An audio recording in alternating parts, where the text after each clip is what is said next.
एक बहुत ही शरारती बच्चा था।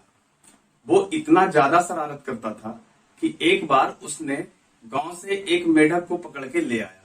मेढक बहुत परेशान था, लेकिन वो घर आकर के एक बर्तन में पानी लिया और मेढक को पानी में डाल दिया। अब मेढक रिलैक्स फील कर रहा था। उसे लग रहा था कि अब हम सही जगह पे आ गए हैं। उसके बाद शरारती बच्चे ने बर्तन को गैस पे चढ़ा दिया और गैस को ऑन कर दिया। धीरे धीरे पानी गर्म होने लगा।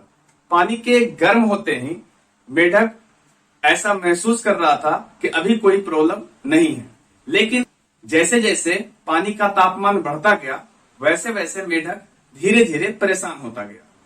एक समय ऐसा आ गया जब मेढक उसमें छटपटाने लगा। अब इतना ज्यादा पानी गर्म हो गया था कि मेढक के सहने की क्षमता से बहुत अधिक हो चुका था। मेढक उस तापमान को सह नहीं पा रहा था। वो छटपटाते छटपटाते अंततः उसकी मौत हो गई। मेढक के मर जाने के बाद एक सवाल ये उत्पन्न होता है कि इस मेढक के जान जाने में किसकी गलती थी? मेढक की गलती थी या उस शरारती बच्चे की गलती थी? ज्यादातर लोग ये सोचेंगे कि उस शरारती बच्चे की गलती थी, क्योंकि उसने उसे पानी में डाल करके और गर्म कर दिया था। लेकिन अगर आप इस बात को अस्थिर से शांत दिमाग से सोचे तो असल में ये मेढक की ही गलती थी। क्योंकि अगर आप ऐसे सोचे कि मेढक की एक अपनी क्षमता होती है, उसकी अपनी कैपेसिटी होती है कि वो चाहे तो 1-2 फीट आराम से छलांग लगा सकती है। जब पानी गर्म हो रहा था तो मेढक को ये डिसीजन लेना चाहिए था कि वो आराम से छलांग लगा के बाहर निकल जाए, और वो कर भी सकती थी ऐसा, क्योंकि उसके पास उतनी क्षमता थी। लेकिन मेढक ने उस तापमान को धीरे धीरे सहते गया और उस लिमिट तक सह लिया जब तक वो प्रयास कर पाता।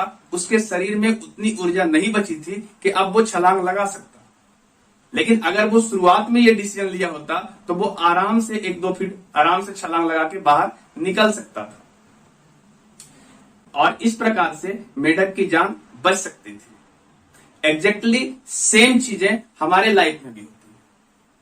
हम धीरे धीरे बहुत सी बातों को सहते चले जाते हैं।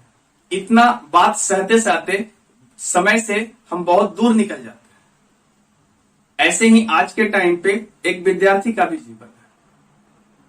वो दिनों दिन बस ये सोचता रहता है कि सुबह पढ़ेंगे, शाम पढ़ेंगे, रात में पढ़ेंगे, दिन में पढ़ेंगे, ऐसे करके अपना टाइम निकालता रहता है।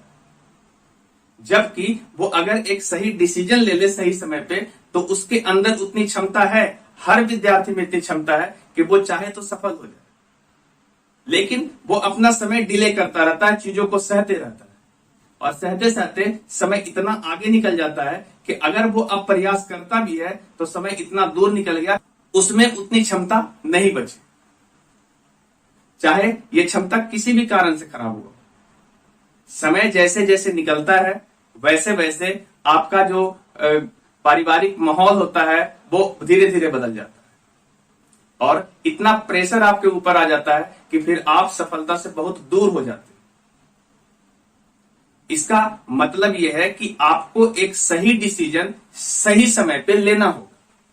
अगर मेढक सही डिसीजन लिया होता तो उसकी जान बच सकती थी। मैं ये कहना चाह रहा हूं कि आपके अंदर उतनी ऊर्जा है। अगर आज आप सही डिसीजन लेकर के आगे बढ़ो तो निश्चित रूप से आपको सफलता मिल जाएगी। लेकिन यदि आप इन सारी बातों को दूसरे पे थोपते चले जाओगे कि हमसे नहीं हो पा रहा है, इसका मतलब या तो हम गरीब हैं, हम कमजोर विद्यार्थी हैं, हमारे घर का माहौल वैसा नहीं है, अगर इस तरीके से आप दूसरे पे अपना गलती मढ़ते चले जाओगे, जिस प्रकार से आप कह रहे हो कि मेढक की जान जाने में बच्चे का पूरा दोष है, उसी प्रकार से आप भी किसी और पे दोष मढ़ते चले जा रहे हो, जबकि एग्जैक्ट बात यही है कि आपके सफल ना होने में आपका ही दोष है।